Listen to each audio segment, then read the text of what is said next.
Not feeling very close? Wondering whatever happened to the intimate part of your marriage? The excitement and relief of sexual intimacy, a distant memory? Stay tuned for an informative, edgy, and jam-packed episode of Recharge Your Marriage coming up right now.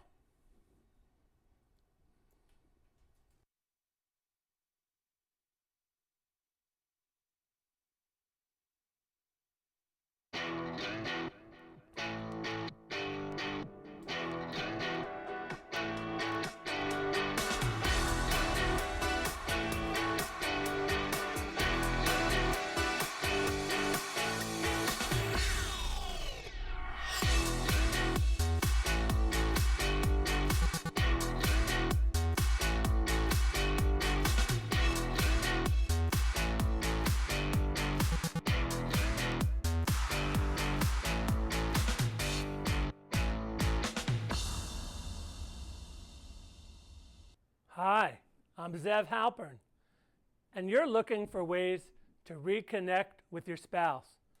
There are ways to get your marriage out of stuck and into a place where the two of you can refresh the way you conduct your marriage and start doing the things that will most importantly help you to enjoy your time together.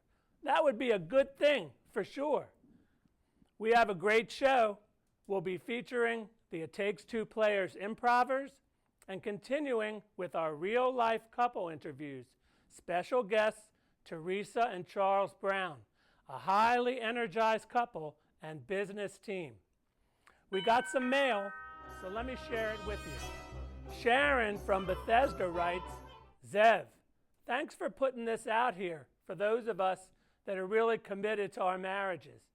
Just finding it hard to make it work. Well, Sharon, I appreciate that, and I know it can be disappointing and frustrating. I plan to keep putting Recharge Your Marriage out there, and let me know if you want us to cover something in particular.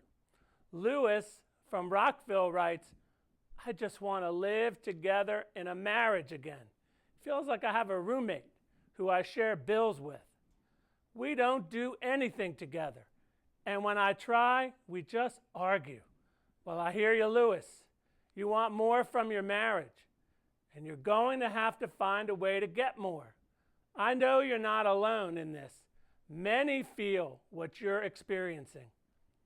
Well, that's the mail for now.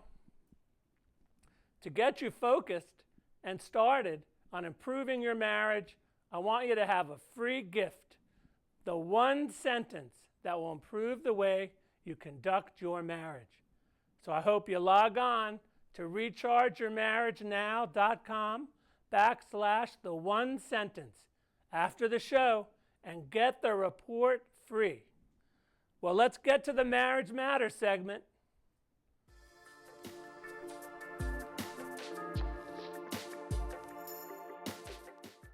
Are you worried about losing your marriage? Want to keep your marriage from breaking up? Here's some important factors you should consider which signify your marriage might be in serious trouble. If you think you have a serious marital problem, then good chance you do.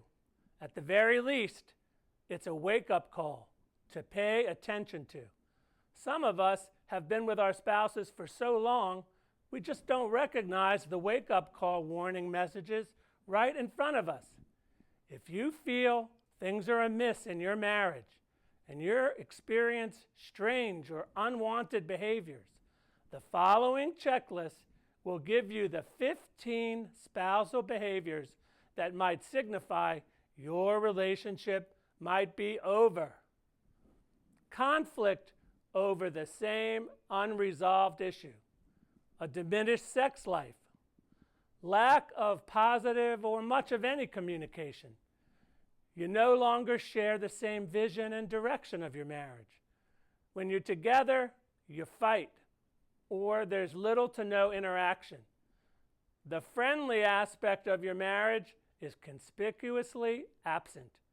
You try to avoid being together because it's just not comfortable. You feel resentment and irritation for anything you do. Intimacy is a distant memory. Your spouse gets increasingly secretive and even sneaky. You suspect your spouse is having an affair. Your spouse always compares you to someone else's attributes. Your spouse embarrasses you in public and belittles you in private. You're always told you're loved, but you don't feel the love. You spend a great deal of time in despair, thinking how unhappy, hopeless, and miserable you feel. One or both of you are constantly feeling disillusioned, angry, negative, and are exploring other options. If you recognize any of these in your marriage, treat these warning signs as a huge wake-up call. If you seek out immediate help, your relationship might have an opportunity to survive. However, if you ignore these signs, you may spur a relationship nosedive, which will have very little hope of being turned around. If you feel that some items on this list sound like you, see how to contact me at the end of the show and apply for a no-obligation Recharge Your Marriage coaching session where we can outline step-by-step strategies to get your marriage turned around and on a stable footing. Yes, taking positive action at this fragile point in your relationship could absolutely save your marriage. Take a peek at this couple. Hey, honey, thank you so much for doing the dishes. Can I talk to you about something? Sure. What do you want to talk about? I've noticed lately that you've been going out a lot with your friends from work and to baseball games, and I kind of feel left out. We used to go out a lot. I don't know what's happened. I go out, once, twice, 3 or 4 times a week. I didn't know you thought about this. Well, I don't know. I just kind of feel left out. I feel like... You don't want me going out? No, I want you going out with me. I'd like us to go out. You want me going out with you? Yeah, like we used to. For years, you've never told me this. We've just I figured you'd like to do your thing and just sit at home. And I do sometimes, but I miss you. Well, then we can always go. Well, I'm walking down the hall to the bedroom for the Sexpectation segment of the show. Please join me for some really useful insight and information about a closer, sexier marriage.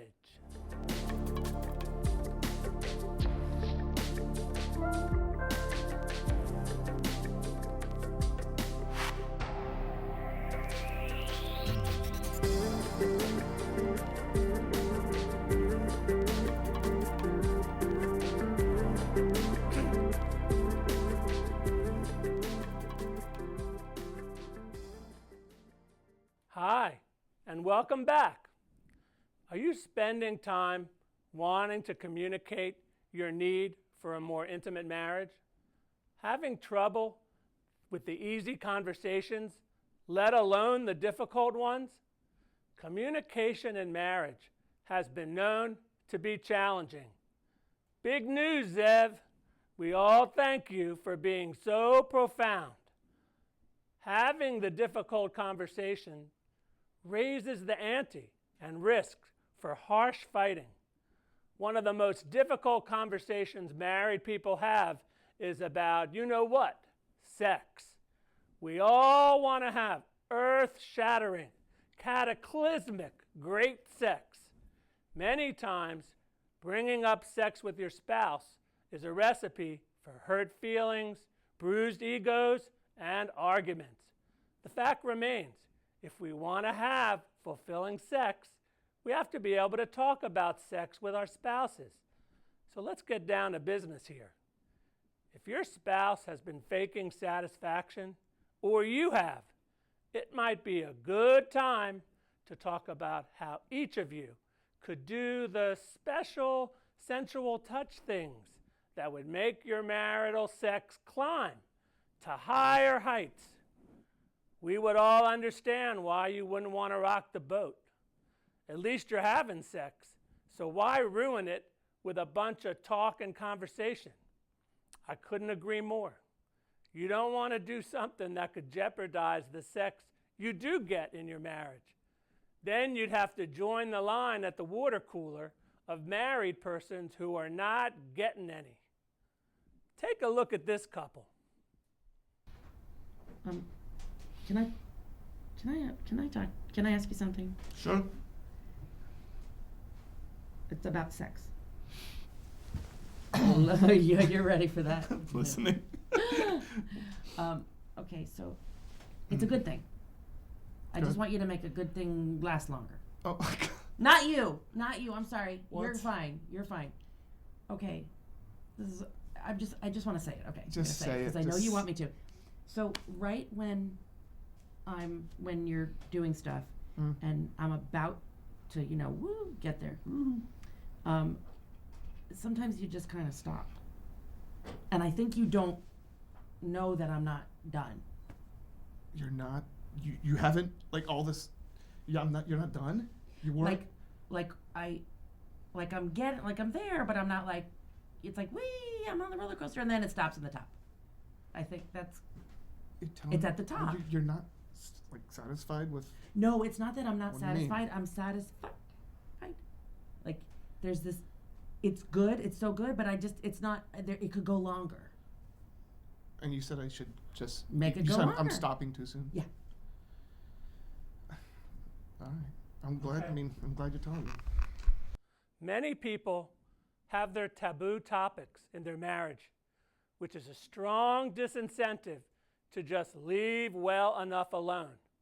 Not having an orgasm, variety in positions and sex games, talking about your fantasies, room lighting, and so many more can keep a couple from even thinking about, let alone having a conversation about sex. But hold everything now. Your sex life has fallen into numbness because you're not having any, and you therefore have a choice to talk or not to talk. Talking about it might be the magic that keeps sex alive in your marriage. When your sex life is low to no and in need of repairs, it takes courage to have conversations about sex, but you really can do it. And then you might be doing it more.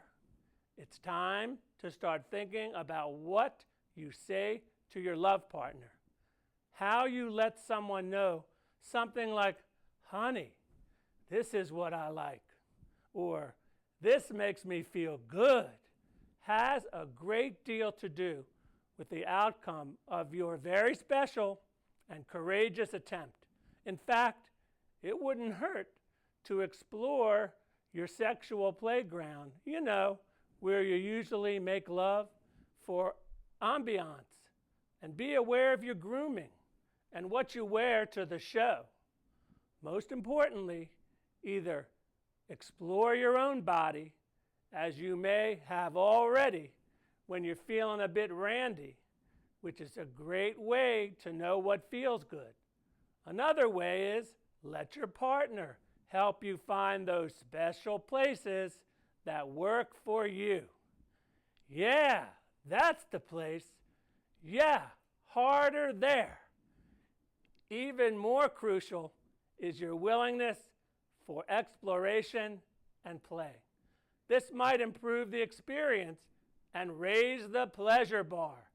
That would be a great thing for the two of you. So please, experiment, explore, and play a little.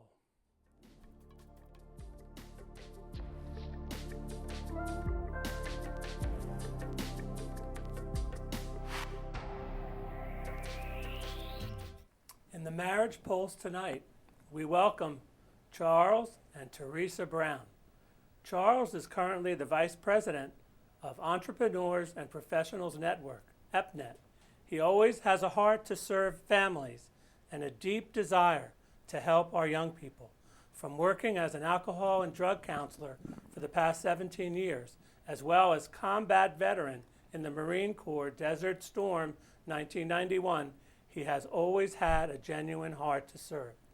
Teresa is currently president of TD Royal Enterprises and EPNET, a networking and business building organization. She connects and builds business relationships through networking events and workshops. Teresa is also a gifted event producer extraordinaire. She has authored several books: Not Built to Break, Becoming Resilient Through Life Challenges, Wisdom, Words to Inspire to Create Your Legacy, and most recently, a new mini book entitled Top Level Connections, Tips to Become a Master Networker. She's currently married to her partner in life and business and the man she adores, Charles Brown. They currently reside in Maryland. Welcome, Teresa. Thank you. And welcome, Charles. Thank you very much. Thanks for being here and getting through the traffic and Oh, yes. pothole craziness is what we're going on. So you were divorced and you took a chance and got married again. What's it like to, what kind of baggage, what'd you learn, in the second time around? The baggage. I learned that you can't take the old into the new.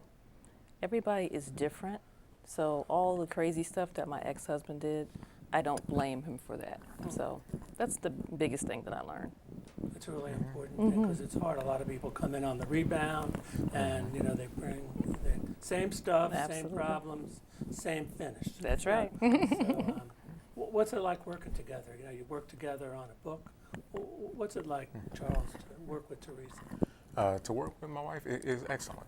A lot of people will say to work with a spouse might be a little difficult because you see each other every day, all day, and things like that.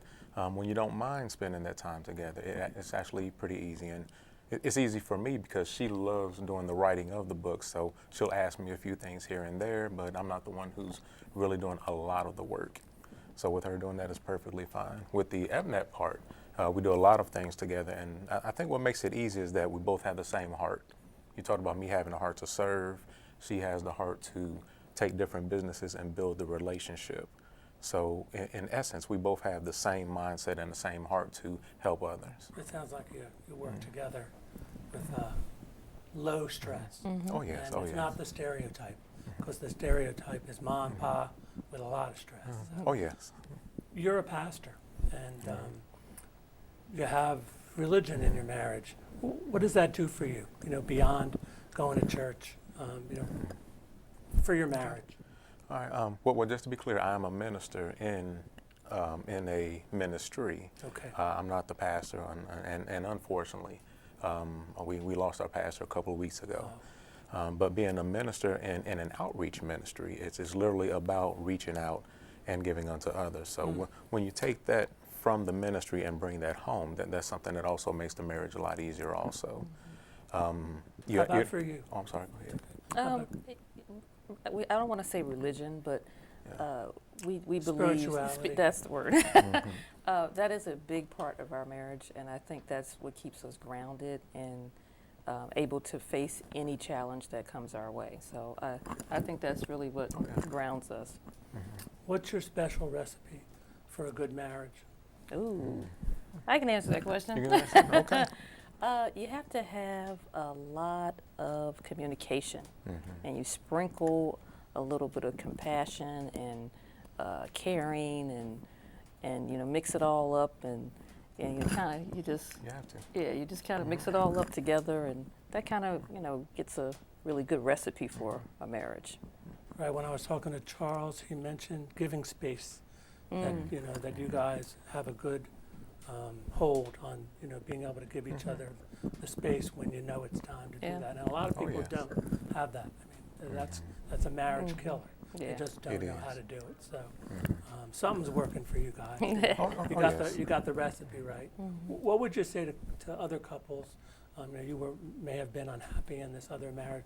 What would you say to them, from your marriage, for people who are just depressed and feeling like they just can't talk to their spouse and they're just doing time instead of Oh God, Oh, wow. not doing time. Many people do time in their marriages. They just don't know. Their economic reasons. There's many reasons. Yes, but, absolutely. but they do time. Right. That's for sure. How about you answer? What would you That's say very to them? Oh, that's a very good question. I think from the very beginning, we were talking about the giving space part. Giving space part is very important because we don't want to come across sounding like, oh, everything in the marriage is perfect. So if we're talking about giving space, obviously there's some disagreements. There may be an argument here or there. But you have to have that, you know what, we've come to this point of let's do 5 minutes, let's do 10 minutes, and then come back after that and actually talk about whatever it was that really needed to be discussed. Because some people, they just don't know how to stop. They just on and on. They don't know how to take that break. They don't know how to just walk off. Because that walking off, some people follow. They get mad at each other and Very true. follow them into the room. Don't follow me. Right, right. Very true. You know, you drive me crazy already. Just give me some space. How do you keep your marriage fresh and spicy? You know, Oh, well, we do a date night every week. That is, and it's not always the same day. Sometimes it's like a Wednesday or it might be a Friday or whatever, but we try to make sure we do that. who takes the lead? How's it work? I would It's have to say you do. The calendar. Probably me, I'd have to yeah. say she does. Because you know Yeah. how important it is, and also It you're is. working hard. You guys Yes. work hard. Absolutely. And so, what do you do? Like, you know, what are some things you like to do? We go to we're kids, so we go to yeah. Dave and Buster's. That's good. Go You like to Dave play and games. Buster's. Yeah. We've actually been to the little go-kart track several times. And, We go go-karting. oh, yes. Yeah, Rock they got climbing. one that's got like 50 miles an hour, some crazy one I in, heard right in about that. Jessup. Somebody just Yeah. told me about Is it. that You right? know, I mean, I don't want to know the statistics. I'd be afraid. That's actually a mental note. We got to go. We'll go to that. Games go. for the Games. Browns. Right. Exactly. Games for the Browns. Have to have fun. Yeah, Have to. absolutely. And to answer the other part of your question, what would we tell the other couples? What was it that kept it fresh in the beginning? So in the beginning, when you were going out on dates, and a lot of times people get married and, okay, we're married now, it's just time to sit in front of the TV. No, it's still time to go out, you know, date, even if it's something as simple as, let's go out and get some ice cream. Let's go to, I don't know if I should mention an actual restaurant or anything. Let's go to our favorite restaurant and You don't say the actual restaurant. exactly, and get what we were getting. You like it though, so we know. Oh, yes. Again, it's your favorite. Our favorite, Exactly, right? exactly. Let's go to that favorite restaurant. It could be, you know, donuts, ice cream, coffee, whatever, and just spend that quality But being time. together. Exactly. One couple told me they go and they meet there, so they don't go there together. You know, they kind of yes. they meet Yeah, each we do other that sometimes, somewhere, yeah. and there's something very sexy, you know, and Yeah. romantic about that, and it works for them. Absolutely. Tell me something special about Teresa, about your marriage. Charles. Something special Yeah, tell me specifically something about yes, Teresa. something. You know, what's special about There's Teresa? actually many things special about her. I actually think my family saw the same thing that I saw. I think the first time I'd actually taken her to meet my family in Ohio, one of my cousins gave her the nickname Mush Bucket because she's a very quote unquote mushy kind of person. She loves to hold hands, she loves to hug, she loves to be intimate, and just I'm sitting on the couch watching TV, she'll just come lean on me and things like that. So that's one of the things that's very special about her that I think goes back to those couples wherein sometimes a couple can really get to the point where they don't want to be around each other. So even if it's one of those times, you know, the guys will say, I'm watching football, you know, I want to be bothered while I'm watching football. She'll come in when the football game's on, just sit next to me, lean on me, and, you know, I know she's there. And it's one of those, I love you without actually saying I love you, and you actually see it in the actions. Charles lucked out. Very much Charles so. lucked out big time. You know, Very he got much so. warm, fuzzy, and you know, touchy, and not everybody gets that. No. So it's nice. How about Charles? Oh goodness, you guys, you see how he is. This is him all the time. He's very even. You know, you need that because I can get like crazy. Not Charles. Anything happens, he's just very even, and I love that about him. So anytime I know any kind of craziness is going to happen or is happening, I know he's like my rock, and he'll keep me steady. So you that's feel why I- on good. You feel on good footing. Oh, you know, with him. absolutely. Yeah. Like when you're striding, you know, you're striding in partnership, you know, together. Yeah. Oh, yes, definitely. That's what it sounds like. Tell me about your work. You know, whoever wants to go. You Tell go me about first. this exciting work you do. You Oh, know, at It's Everett. exciting. So specifically the work we do together. Well, that's exactly what it is. The day that we met And if we told you how we met, the show would be about 2.5 hours long. Too long. The day that we met, she was already an entrepreneur. I had my own business at the time, and we literally talked about business. And eventually it was more than just being about business. And one of the things we always talk about when we're teaching people how to network is that the money is, or the millions are in the follow-up. And I always joke about the fact that I followed up, and not only did I get what you normally get in business, I got a partner for life. I got a wonderful, wonderful woman. You know, usually when I say that, she's holding up the ring and everything like that. So really followed up. And then we didn't have separate businesses. We have a business now that we work together. Right. And even in that business, we're reaching out and helping other businesses to really build their bottom line, not just financially, but in the relationships. It's all about relationships. How about for you? Did he cover it? Yeah, we covered it. I mean, we're actually going around the country to different cities and taking our networking to, we're just in Orlando, we're going to Cleveland, New York, just all around the country, just showing people the correct way to network and build those relationships. So it's exciting. Oh yeah, it's exciting and it's very true. Mm-hmm. Well, thank you. I mean, you've been a great guests, and I feel on an even keel. Good. Even talking to you, very relaxed. Thank you very much. And I really appreciate you taking the time. To find out more about Charles and Teresa, here's how to contact them. To find out more about the It Takes Two players, contact Chris Pennick. I invite you to find out more about how I can help you through my signature program, Recharge Your Marriage Now. Enrich your marital communication skills. Reconnect for a deeper, more fulfilling relationship. Spice up that marriage and feel the love again. Here's how to find me at rechargeyourmarriagenow.com. Follow me on Twitter, like my Facebook page, subscribe to my YouTube channel, and join my new LinkedIn group, How to Recharge Your Marriage. And finally, hug, kiss, touch, talk, cuddle, laugh a little, and be kind to those you meet. We're all fighting a great battle. We're all in need of some loving kindness. I'm Zev Halpern. See you next time for Recharge Your Marriage.